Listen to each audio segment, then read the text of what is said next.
दोस्तों स्वागत है आप सभी का अपने यूट्यूब चैनल पर। तो आज हम बात करने वाले हैं सट्टा बाजार के बारे में। जी हाँ, देश में तमाम बड़े बड़े सट्टा बाजार हैं। उन सट्टा बाजार में कौन से सट्टा बाजार किस पार्टी को ज्यादा सीटें दे रही है या कितनी सीटें दे रही है, किसका क्या भाव चल रहा है, आज उसी के बारे में बात करने वाले हैं। और ये भी बताने वाले हैं कि सट्टा बाजार में कौन लीड ले रहा है, एनडीए गठबंधन या फिर इंडिया गठबंधन। एनडीए गठबंधन में सबसे बड़ी पार्टी जो है वो बीजेपी है। हालांकि एनडीए गठबंधन में नाम का एनडीए गठबंधन है क्योंकि उनकी जो सहयोगी पार्टी है, कोई ऐसा पार्टी नहीं है जो शायद अपने बल पे कभी सत्ता में रहा हो, क्षत्रिय पार्टी या फिर कोई कहीं पर मुख्य विपक्षी दल हो। अगर हम एनडीए गठबंधन की बात करें तो सिर्फ दो ऐसी पार्टी है जो काफी मजबूत है उनके अंदर। एक बिहार में जदयू है जो फिलहाल अभी वहां पर सत्ता में है।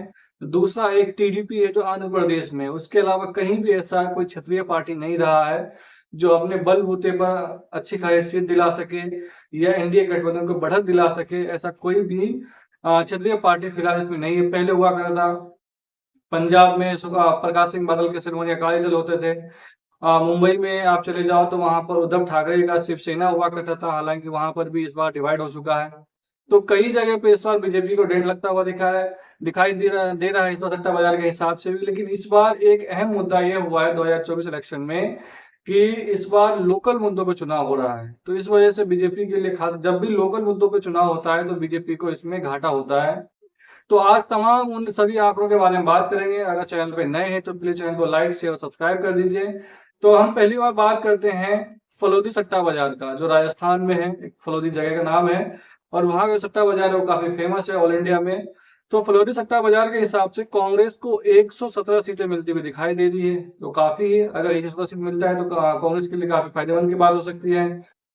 और अगर पूरे इंडिया गठबंधन की बात करें तो 246 सीटें मिलती हुई दिखाई दे रही है फलोदी सट्टा बाजार के हिसाब से। और उसके बाद अगर हम बीजेपी की बात करें फलोदी सट्टा बाजार के हिसाब से, तो बीजेपी को 209 सीटें मिलती हुई दिखाई दे रही है फिलहाल के दौर में। और पूरे एनडीए गठबंधन को 253 सीटें। इस हिसाब से देखा जाए तो किसी भी पार्टी को पूरा बहुमत नहीं मिलता हुआ दिखाई देता। त्रिशंकु को विधानसभा लोकसभा चुनाव होने की संभावना है, यानी किसी को बहुमत नहीं मिल पा रहा है। दूसरा, पालनपुर सट्टा बाजार की अगर हम बात करें तो पालनपुर सट्टा बाजार कांग्रेस को 112 सीटें दे रही है, जबकि इंडिया गठबंधन को 225 सीटें दे रही है, जो बहुमत से काफी दूर है। वही अगर हम बीजेपी की बात करें तो यहाँ पर 216 सीटें जो है वो पालनपुर सट्टा बाजार के हिसाब से बीजेपी को मिल रहा है। और पूरे एनडीए की बात करें तो 247 सीटें मिलते हुए दिखाई पड़ रही है। अगर उसके बाद हम बात करें हरियाणा के करनाल सट्टा बाजार की, तो यहाँ पर कांग्रेस को 108 सीटें मिलती हुई दिखाई दे रही है, जबकि एनडीए इंडिया गठबंधन को 231 सीटें मिलती हुई दिखाई पड़ रही है। और अगर हम बीजेपी की बात करें करनाल सट्टा बाजार के हिसाब से, तो बीजेपी को 235 सीटें मिलती हुई दिखाई दे रही है, जबकि एनडीए गठबंधन को 263 सीट मिलती हुई दिखाई दे रही है, फिर भी बहुमत से नीचे। उसके बाद भोरी सट्टा बाजार की अगर हम बात करें तो यहाँ पर कांग्रेस को 115 सीटें मिलती हुई दिखाई पड़ रही है, जबकि इंडिया गठबंधन को 212 सीटें मिलती हुई दिखाई दे रही है। अगर उसी सट्टा बाजार भोरी सट्टा बाजार के हिसाब से माने तो बीजेपी को जो है वो 227 सीटें मिलती हुई दिखाई दे रही है। बीजेपी को अपने दम पर 227 सीटें मिलती हुई दिखाई पड़ रही है। अगर हम एनडीए की बात करें तो 255, यहाँ भी बहुमत से दूर दिखाई दे रहा है। जबकि बेलागाम सट्टा बाजार की बात करें तो कांग्रेस को 120 सीटें मिलती हुई दिखाई दे रहा है, यहाँ पर दिखाया जा रहा है। और इंडिया गठबंधन को 230 सीटें मिलती हुई दिखाई पड़ रही है, जबकि इन्हीं सट्टा बाजार के हिसाब से बीजेपी को 223 सीटें और एनडीए गठबंधन को 265 सीटें। यहाँ भी बहुमत से दूर दिखाई पड़ रहे हैं बीजेपी और एनडीए गवर्नमेंट। उसके बाद कोलकाता सट्टा बाजार के हिसाब से अगर हम बात करें तो यहाँ पर कांग्रेस को 128 सीटें दे रही है और इंडिया गठबंधन जो है उनको 228 सीटें दे रहे हैं, जबकि बीजेपी को 218 सीटें दिखाई पड़ रहा है देते हुए, और एनडीए गठबंधन को 261 सीटें। यहाँ पर भी जो है सट्टा बाजार के हिसाब से एनडीए को मेजोरिटी मिलती हुई दिखाई नहीं पड़ रही है। अगर हम बात करें विजयवाड़ा सट्टा बाजार का, तो कांग्रेस को 121 सीटें दे रहे हैं और इंडिया गठबंधन को 237 सीटें मिलती हुई दिखाई पड़ रही है, जबकि विजयवाड़ा सट्टा बाजार के हिसाब से बीजेपी को 224 सीटें मिलती हुई दिखाई दे रही है और एनडीए गठबंधन को 251 सीटें। तो यहाँ भी एनडीए गठबंधन को मेजोरिटी मिलती हुई दिखाई नहीं पड़ रही, यानी बहुमत से दूर है। और इंदौर सराफा सट्टा बाजार की अगर हम बात करें, जो मध्य प्रदेश के भोपाल में है, तो 94 सीटें कांग्रेस को मिलती हुई दिखाई पड़ रही है। पहला ऐसा सट्टा बाजार है जो कांग्रेस को 100 से नीचे सीटें दे रही है, जबकि अब तक जितने भी सट्टा बाजार है कांग्रेस को 100 से प्लस सीटें मिलती हुई दिखाई दे रही है। अगर 100 से प्लस सीटें आती है तो बीजेपी को कितना सीटें मिलने वाला है, इनके बारे में भी हम चर्चा करने वाले हैं। तो पहले हम सट्टा बाजार के बारे में बात कर लेते हैं। तो इंदौर सराफा जो है वो 94 सीटें कांग्रेस को दे रहे हैं और इंडिया गठबंधन को मात्र 180 सीटें दिखाई दे रहे हैं, जबकि बीजेपी को 260 अकेले दम पे दिखाई दे रहे हैं और एनडीए गठबंधन को 283 सीटें मिलती हुई दिखाई पड़ रही है।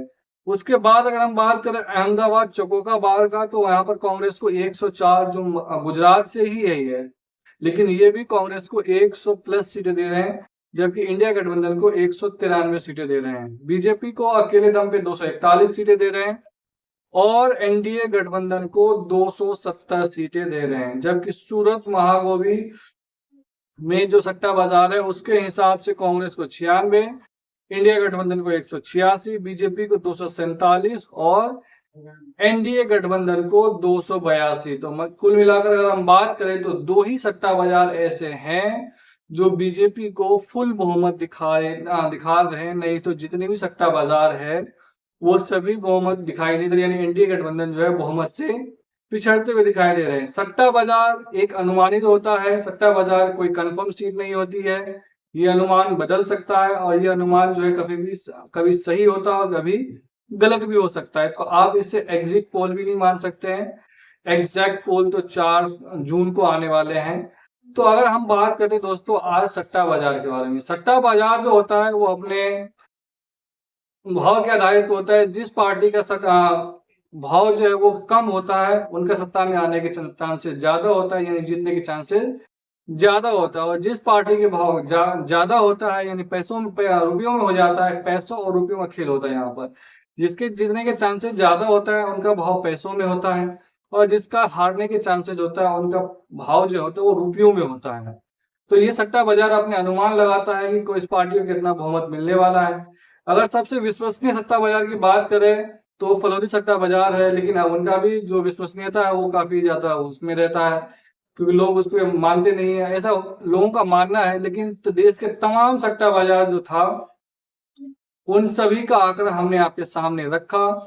तो अगर हम बात करते हैं 100 सीटें, जितने भी सट्टा बाजार थे सभी ने कांग्रेस को 100 सीटें दिखाया है। इसका मतलब कांग्रेस के पास फिलहाल अभी 56 सीटें हैं, तो कम से कम 40 से 50 सीटें मिलने की बढ़ने के आसार है कांग्रेस के पास। अगर कांग्रेस 100 या 120 सीटों के आसपास रहता है तो यकीन मानिए एनडीए गठबंधन खास करके बीजेपी जो है वो मात्र 220 से 30 सीटों पर अटक सकती है। ये मेरा अपना पर्सनल आकलन है, असेसमेंट है, क्योंकि साउथ इंडिया में कांग्रेस का प्रदर्शन जो है वो ज्यादा बेहतर होने वाला है और कांग्रेस का अपना इंटरनल असेसमेंट ये कहता है कि साउथ इंडिया में कांग्रेस को अकेले 50 से 55 सीटें मिलने के अनुमान है, जबकि नॉर्थ इंडिया में जो इसमें उत्तर प्रदेश हो गया, बिहार हो गया, हरियाणा हो गया, मध्य प्रदेश हो गया, दिल्ली हो गया, इन तमाम राज्यों को मिला के पूर्वोत्तर राज्यों को मिला करके कांग्रेस को 50 से 60 सीटें मिलते हुए दिखाई पड़ रहे हैं। कांग्रेस का अपना असेसमेंट है। तो अगर इस हिसाब से अगर हम बात करें, हालांकि नॉर्थ इंडिया में पिछली बार कांग्रेस के पास कुछ ज्यादा खास सीटें थी नहीं, रायबरेली छोड़ के उत्तर प्रदेश में पूरी तरह सफाया हो चुका था, बिहार में 1 सीट जीता था, हरियाणा में कोई सीट नहीं जीत पाए थे, राजस्थान में कोई सीट जीत पाया था, मध्य प्रदेश में सिर्फ 1 सीट जीत पाए थे, और उसके बाद जहां पर हिमाचल प्रदेश में 1 भी सीट जीत नहीं पाया था, उत्तराखंड में भी 1 भी सीट नहीं मिल पाया था, गोवा में 1 सीट मिल पाया था।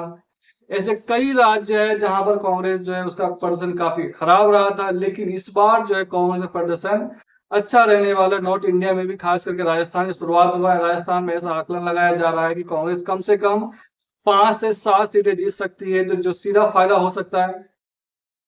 तो इस मिला के बात करते हैं तो नॉर्थ इंडिया में इस बार कांग्रेस जो है थोड़ा बहुत सीटें मिला जुला के इस बार जो है वो 50 से 60 सीटें जीतते हुए दिखाई पड़ रहे हैं।